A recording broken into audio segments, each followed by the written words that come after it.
Bem-vindos ao Doxa e Episteme. Hoje temos mais um episódio do Filosofia em Casa, com o tema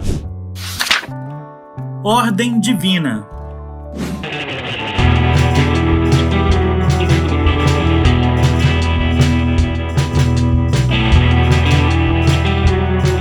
De todas as pessoas que já viveram, agora e no passado, a grande maioria acredita que os seres humanos são produtos da criação divina. Detalhes da conexão entre a criatura e o Criador diferem de religião para religião, mas comumente se supõe algo semelhante a um relacionamento pai e filho. E assim como a maioria concordaria que o comportamento de uma criança deve ser guiado por seus pais, e o nosso comportamento como seres humanos, assim acreditam os crentes, deve ser guiado pela vontade de Deus, ou dos deuses. Especificamente, cada uma das três religiões do livro, judaísmo, cristianismo e islamismo, afirma que a moralidade é baseada na ordem divina.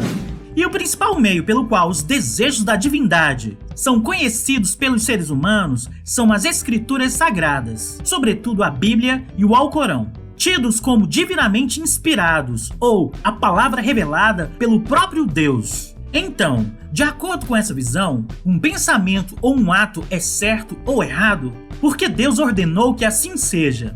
A virtude está na obediência à vontade de Deus, enquanto a desobediência é pecado. O dilema de Eutífron. Os códigos morais baseados na ordem divina podem ser amplamente adotados, mas ainda assim enfrentam algumas dificuldades. A mais fundamental é a existência de Deus. Existe realmente uma divindade para emitir ordens? Essa pergunta talvez seja menos provável de ser resolvida. Porém, assim como as partes da disputa, crentes de um lado e não crentes do outro, vêm munida de diferentes armas, fé e razão. Mesmo deixando de lado essa questão mais básica, há outro problema importante, levantado pela primeira vez pelo filósofo grego Platão, há cerca de 2.400 anos. Em seu diálogo de Eutífron, supunha que as injunções morais passam a ser identificadas como ordens divinas. O que é moralmente bom? É bom porque Deus ordena? Ou Deus ordena porque é bom? Se a primeira opção for o caso, as preferências de Deus claramente podem ter sido diferentes. Deus poderia ter ordenado que um inocente fosse morto, por exemplo, e se o tivesse feito, esse assassinato teria sido moralmente correto, só porque Deus ordenou. De fato, Abraão, o patriarca do Antigo Testamento, parece ter tido exatamente essa visão, ao decidir que era correto sacrificar o seu filho Isaque. Nessa leitura, a moralidade não passa de obediência a uma autoridade arbitrária. E a outra opção seria melhor? Na verdade, não.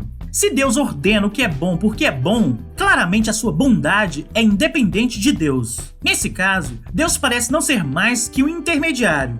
Em princípio, portanto, poderíamos agir por conta própria e ir direto à fonte moral ou padrão. E tudo isso sem a ajuda de Deus. Então, quando se trata da autoridade moral, parece que Deus ou é arbitrário ou redundante. O problema do mal. Uma razão às vezes apresentada para explicar por que devemos fazer o que Deus nos diz é que Ele é bom e onisciente. Isso quer dizer que Ele tem nossos melhores interesses no coração e prevê todas as coisas. Sua orientação é certamente a melhor possível. O problema aqui é que a história, de certo modo, deixa muito espaço para duvidar se Deus realmente tem nossos melhores interesses no coração. E de fato, a presença do mal no mundo é um dos mais sérios desafios enfrentados por aqueles que acreditam em Deus, ou pelo menos, aqueles que aceitam a visão ortodoxa de Deus como onisciente, onipotente e unibenevolente. Mas pare um minuto para pensar.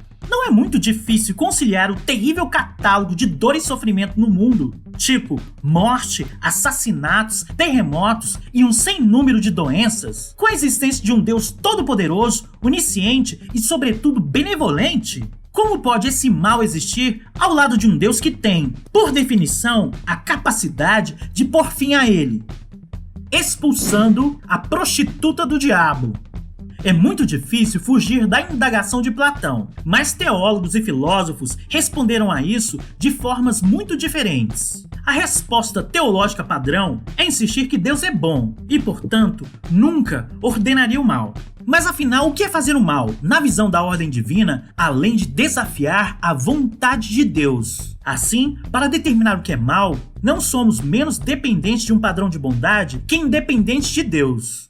E nesse caso, a afirmação Deus é bom carece de sentido, porque seria algo do tipo: Deus é tal que age em conformidade com as suas próprias ordens? A resposta mais robusta ao dilema de Platão foi dada por Martinho Lutero, líder da Reforma Protestante no século XV, que insistiu que o bem é, de fato, o que Deus ordena, e que sua vontade não pode ser justificada ou explicada por referência a qualquer padrão independente da bondade. É sabido que Lutero condenou a razão humana como a maior prostituta do diabo. Segundo ele, a razão nada mais é do que uma faculdade hostil a Deus, corrupta e, portanto, incapaz de trazer uma verdadeira compreensão do relacionamento entre Deus e os seres humanos. O comandante instável. Uma grande dificuldade para a teoria ética da ordem divina é que a vontade de Deus, como revelada por meio de inúmeros textos religiosos, contém muitas mensagens que são ou repugnantes ou realmente contraditórias. Esses conflitos ocorrem entre as religiões e dentro delas. Para dar um exemplo notório, a Bíblia declara: se um homem dormir com outro, como se fosse com uma mulher, ambos cometem uma abominação e serão punidos com a morte, e seu sangue cairá sobre eles. Levítico, capítulo 20, versículo 13. A recomendação de que homossexuais sexualmente ativos devem ser executados é detestável por si só. Além, é claro, de apresentar uma contradição, as injunções contra o assassinato, que aparece em várias partes da Bíblia, incluindo, é claro, um dos 10 mandamentos. Ou seja, é no mínimo um desafio usar as visões conhecidas de Deus para construir um sistema moral aceitável e inteiramente coerente. Moralidade além da razão. A visão de Lutero a esse respeito é bastante consistente. Se a moralidade é baseada na autoridade de Deus, essa autoridade, sendo arbitrária, deve ser tomada em confiança, além da razão, de forma até mesmo irracional. Ou seja, não da forma tradicional que usamos a nossa mente. Sobre esse ponto de vista, a razão é bastante irrelevante em questões de moralidade. Não há base para os debates, menos ainda para argumentos morais. E assim, é claro, não há lugar para a filosofia moral. Não é de surpreender, então, que a tradição filosófica convencional tenha visto o outro lado do dilema de Platão como menos desconfortável. E embora a moralidade dos filósofos anteriores ao século XX acreditassem em Deus ou em deuses, ou pelo menos professassem isso, a crença religiosa em geral não desempenhava um papel fundamental ou indispensável na ampla variedade de visões éticas apresentadas. Ok, por hoje é só. Caso você tenha gostado, dê um like, assine o canal e compartilhe com os amigos. Todo comentário é bem-vindo. Forte abraço e vitória sempre!